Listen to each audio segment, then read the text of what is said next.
apologized to Fiona. Liam's voice cut through the murmurs of the ballroom like a serrated blade. The cold marble floor of the LK Empire ballroom bit into my knees, but the physical pain was a distant echo compared to the sting of the vintage red wine dripping from my hair, soaking through the cheap fabric of my only formal dress. It was a sticky, humiliating mess that clung to my eyelashes and ran down my neck like blood.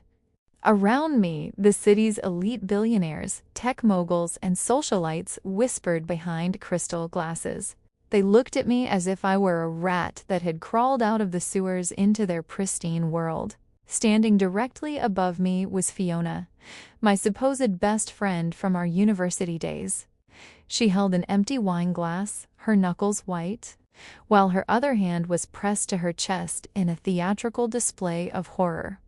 "Liam, it's fine, really," Fiona whimpered, her voice trembling with expertly crafted fragility. "I'm sure Bella didn't mean to lunge at me. She's having a hard time adjusting to seeing us together." But my eyes were only on him. Liam. 5 years ago. Liam King was the painfully quiet, fiercely intelligent scholarship student I used to leave foil-wrapped sandwiches for in the hidden aisles of the campus library.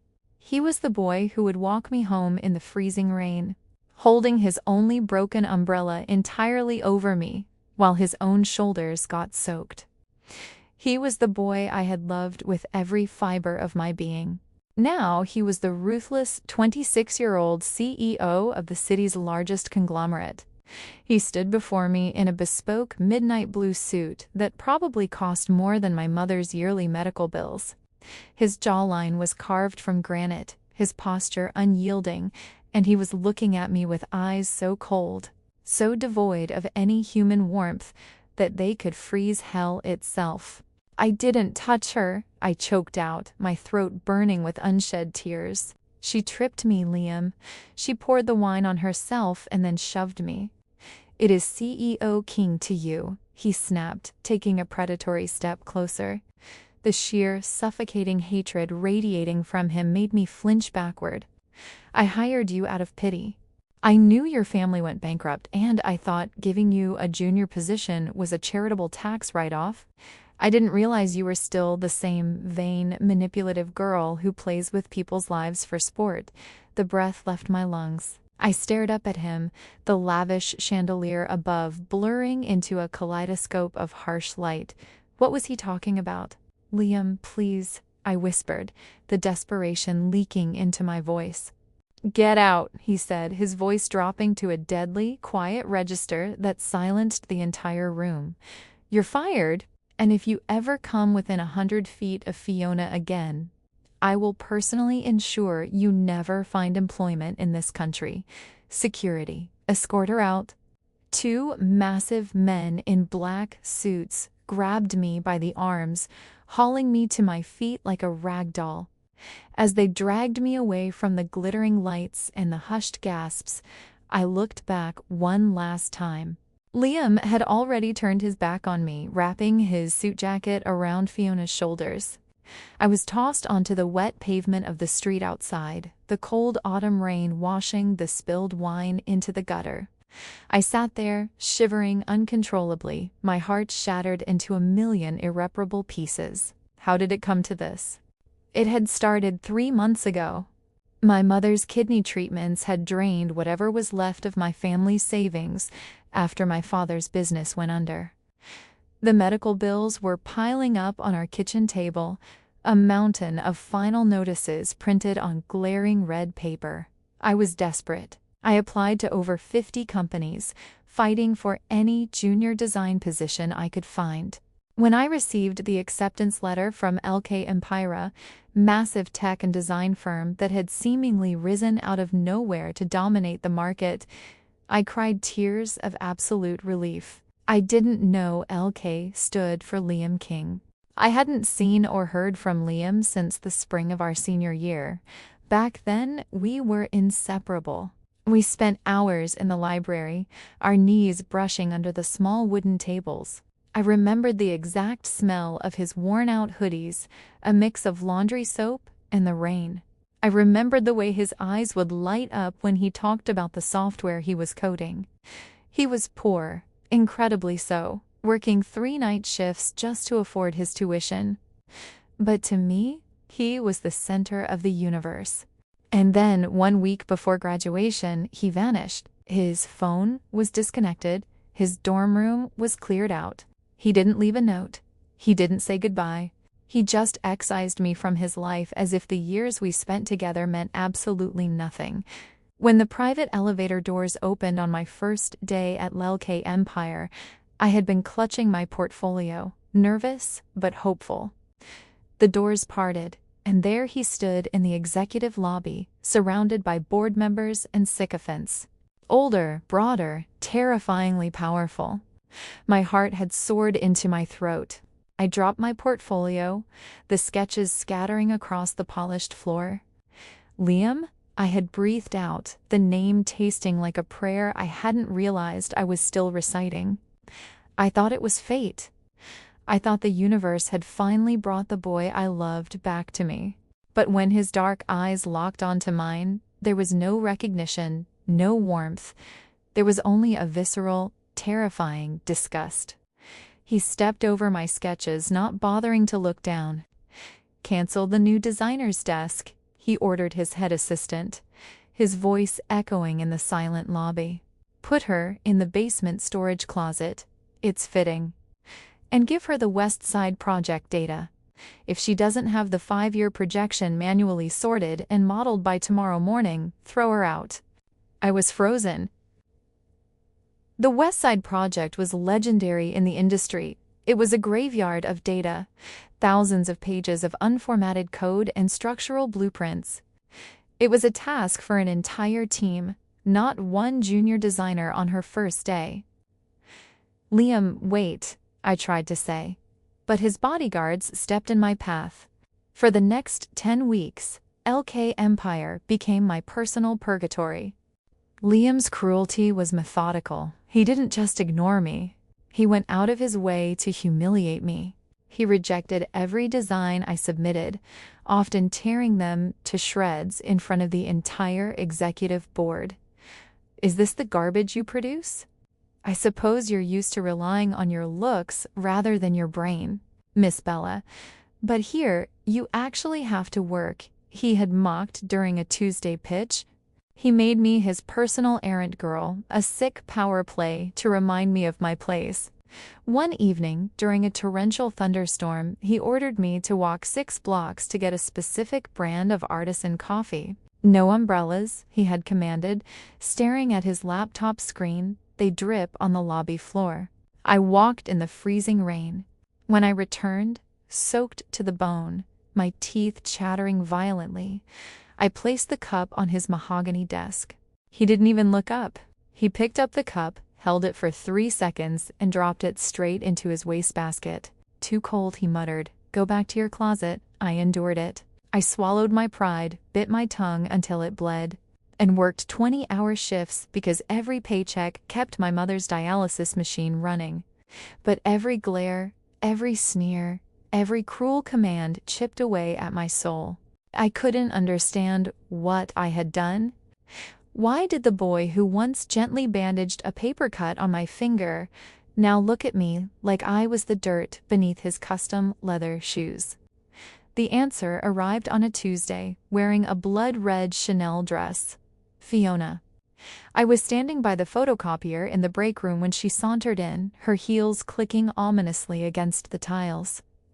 When she saw me, a wicked, triumphant smile spread across her perfectly painted lips. "Bella," she purred, "look at you, wearing last season's knockoffs and fetching coffee. I must say, the basement lighting really highlights your dark circles." "Fiona," I said, my voice tight, "what are you doing here?" "I'm here for my boyfriend, of course." She held up her left hand, flashing a diamond bracelet. "Liam is taking me to Milan for the weekend. He's so generous." I felt physically sick. Fiona and Liam? In college, Fiona used to mock Liam behind his back, calling him a charity case. Seeing my devastation, Fiona stepped closer, her expensive perfume suffocating me. Are you still wondering why he hates you so much? She whispered, her eyes gleaming with malice. I stiffened. What did you do? I didn't have to do much, she laughed softly. 5 years ago, Liam bought a pathetic little silver ring. He was going to confess to you behind the library. I intercepted him. I told him that you thought he was a pathetic, poor creep. I told him you were secretly dating the football captain and that you only hung around Liam out of pity. I told him that you laughed at his poverty behind his back. The air was knocked completely out of my lungs. The room began to spin. That was why he left? He believed her?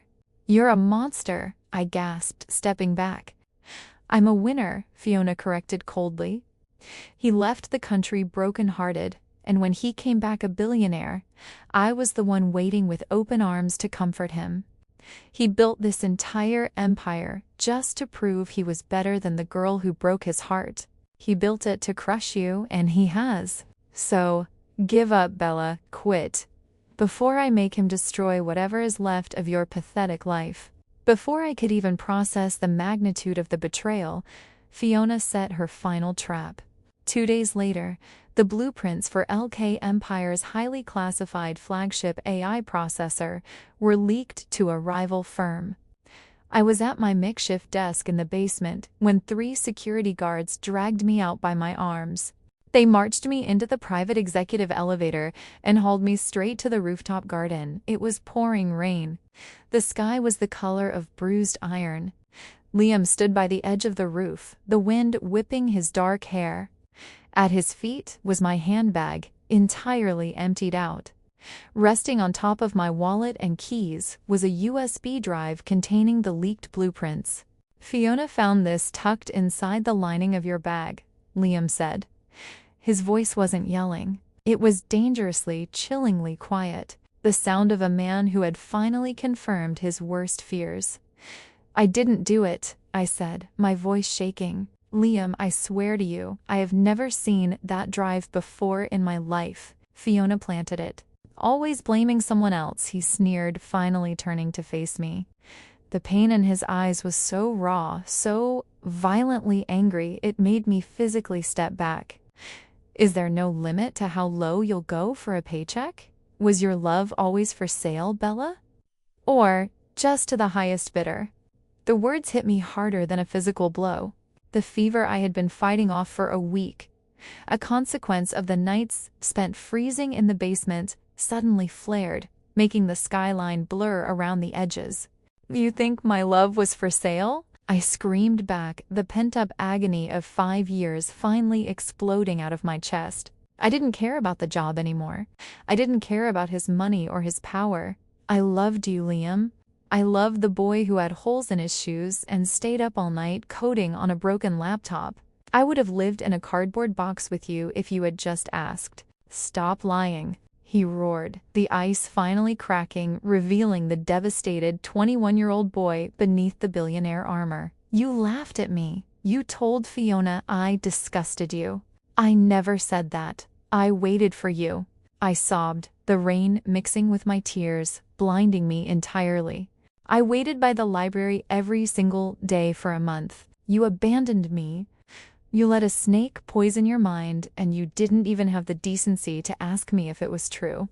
You're brilliant, CEO King, but you are so completely blind. I saw you with the football captain, Liam yelled, taking a step toward me. He was my cousin. He was helping me move my boxes because you weren't there. I screamed, my voice cracking into a painful wheeze. Liam froze. The anger in his face faltered, replaced by a sudden, terrifying confusion. Your cousin? I'm done, I cried, the adrenaline finally leaving my body, replaced by a crushing, unbearable exhaustion. I'm done paying for a crime I didn't commit. Keep your company. Keep your revenge. I hope it keeps you warm at night. I turned to walk away, but the world suddenly tilted violently on its axis. The gray clouds spun, the sound of the rain faded into a high-pitched ringing, and my legs simply gave out. I didn't hit the concrete. Strong arms caught me, pulling me flush against a warm chest. Through the haze of my fever, I heard a voice, frantic and terrified, completely stripped of its CEO bravado. Bella, Bella, hey, look at me. Open your eyes. Somebody get a medic. Now. As the darkness pulled me under, I felt something slip from the pocket of my cheap trench coat and hit the wet ground with a soft thud. It was my old, battered college diary. The one I still carried everywhere.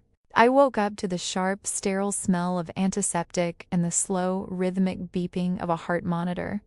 The hospital room was cloaked in the blue shadows of the early morning. I tried to move, but there was an IV taped to the back of my hand, and my limbs felt like they were filled with lead. Slowly, I turned my head. Sitting in a hard plastic chair beside my bed was Liam. He looked entirely wrecked. The immaculate CEO was gone. His expensive suit jacket was discarded on the floor. His tie was ripped off, and the top buttons of his shirt were undone. He was leaning forward, his elbows resting on his knees, his face buried in his hands. Resting on his lap was my battered college diary. It was open. You read it, I rasped, my throat feeling like sandpaper. Liam's head snapped up. His eyes were bloodshot, surrounded by deep, bruised circles that suggested he hadn't slept in days. He looked at me, and for the first time in 5 years, the wall of ice was entirely gone. In its place was a look of such profound, devastating remorse that I almost had to look away. Bella, he whispered, his voice cracking on the syllables. He slowly reached out, his hand trembling violently, hovering inches from my face as if he were terrified that touching me would break me. Don't, I said softly, turning my face toward the window. Just fire me and let me go. I read it, he choked out, ignoring my request. He picked up the small notebook. The pages were crinkled from the rain, the ink smudged in places. 5 years of entries. Every day for the first year, you wrote me a letter. He opened to a random page and read aloud, his voice shaking with unshed tears. May 14th. It's been 3 weeks. The campus feels so empty. I bought the cheap coffee you like from the vending machine, but it just went cold. Did I do something wrong, Liam? Please come back. I don't care if you don't have a job lined up. We'll figure it out. Just come back. He closed the book, burying his face in his hands again. A ragged sob tore its way out of his chest. It was the most agonizing sound I had ever heard. The great, untouchable CEO of LK Empire, weeping in a sterile hospital room. Fiona, he gasped, struggling to catch his breath. She told me you were disgusted by me. I was so insecure, Bella. I had nothing but the clothes on my back and a mountain of debt. I was terrified every single day that you would realize you were out of my league. When she told me you laughed at me, it confirmed every dark, hateful fear I had about myself. I ran away because I was too much of a coward to face you. He dropped to his knees beside the hospital bed, pressing his forehead against the mattress near my hand. My assistant pulled the university server archives yesterday. His voice was muffled against the sheets, hardening into a tone of lethal ice. He hired a team of hackers to dig through 5 years of deleted data. They found the old chat logs Fiona sent to her sorority sisters. She planned the whole thing. She orchestrated the lie. She forged the rumors. She stole you from me. He slowly lifted his head, looking at me with eyes swimming in tears. I spent 5 years building a financial empire so I could be a king. I thought if I had all the money in the world, I could make you regret leaving me. But I was the fool. I was the villain in my own story. He gently wrapped his large, warm hands around my cold fingers. Bella, please, I don't deserve it. I know I don't, but can you ever forgive me? I looked at him, the man who had humiliated me, tortured me, and broken my heart. But beneath it all, I saw the 21-year-old boy in the rain, offering me his umbrella. It's going to take a lot more than an apology, Liam, I whispered, a single tear escaping down my cheek. Liam kissed the back of my hand, closing his eyes. I will spend the rest of my life making it up to you. But first, I have a rat to exterminate. 3 days later, the Lil K Empire annual gala was held in the very same ballroom where I had been covered in wine. I was not wearing a cheap knockoff dress this time. Liam had sent a team of Parisian stylists to my apartment. I was draped in a breathtaking floor-length gown of midnight silk that shimmered like liquid glass.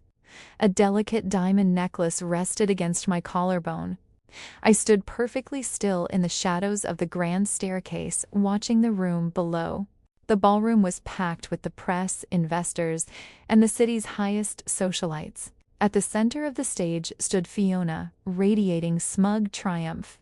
She wore a glaringly white, diamond-encrusted dress that looked suspiciously like a bridal gown. She had leaked rumors to the press all week that CEO King was going to announce their engagement tonight. Liam stepped onto the stage. He looked magnificent in a sharp black tuxedo, but his face was an unreadable mask of stone. The crowd went silent. Fiona stepped closer to him, reaching for his arm.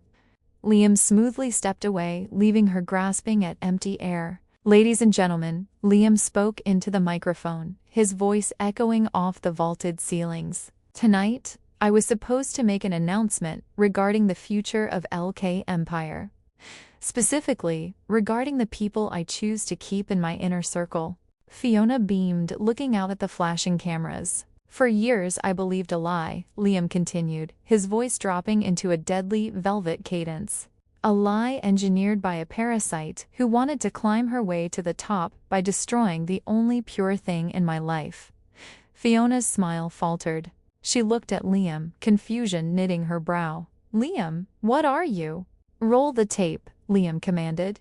The massive digital projector behind them flickered to life, but it wasn't a corporate presentation. It was a blown-up, high-definition screenshot of a text thread from 5 years ago. "Fiona, I finally got rid of Bella. Told the loser she thought he was a creep. He bought it completely. He's leaving the country." "Friend, oh my God, really? What if he finds out?" "Fiona, he won't. And when he comes back successful, I'll be waiting. Bella can rot in her bankruptcy for all I care." The ballroom erupted. Gasps, horrified whispers, and the frantic clicking of camera shutters filled the air.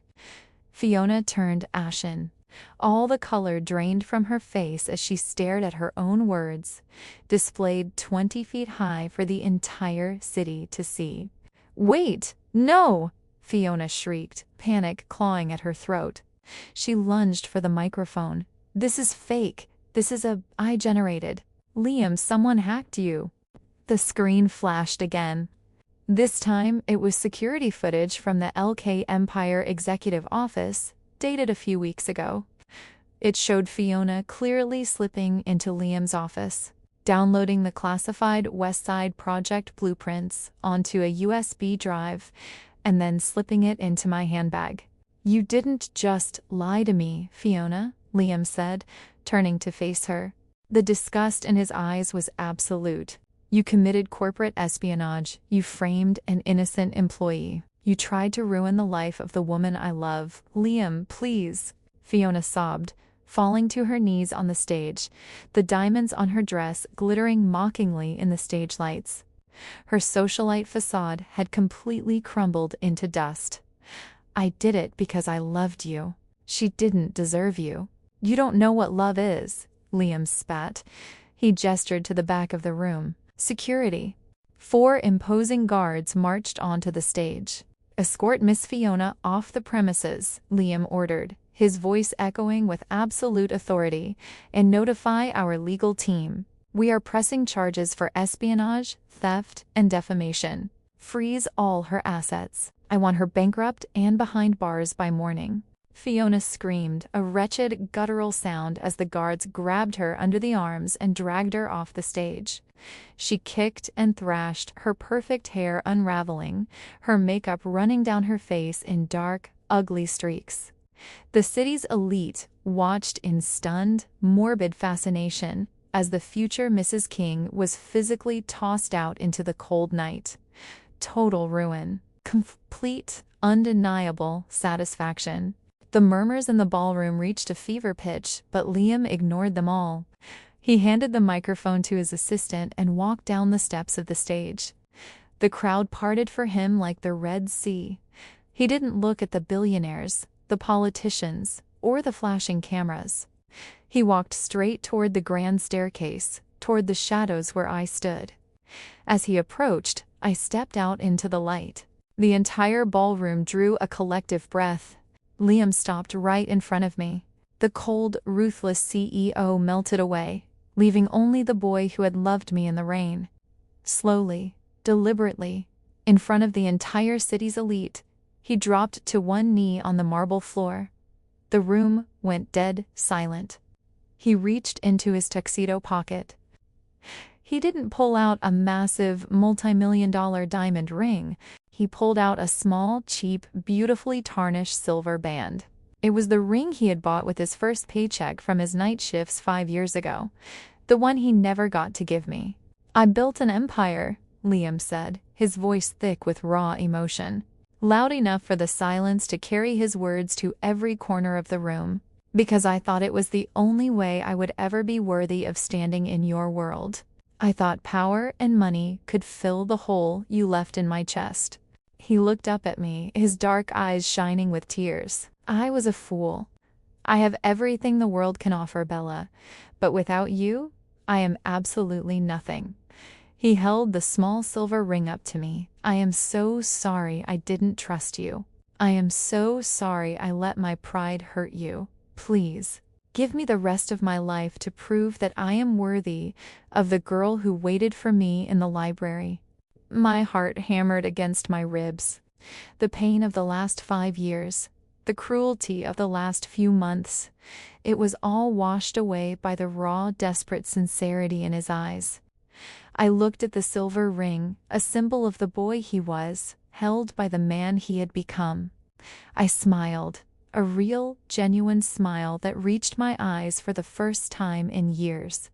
I reached out, my fingers trembling slightly, and took his face in my hands. "You talk too much, CEO King," I whispered, pulling him up by his lapels. As the entire ballroom erupted into deafening applause, and the flashbulbs of 100 cameras went off like a localized lightning storm, Liam wrapped his arms around my waist, pulling me flush against him, and kissed me.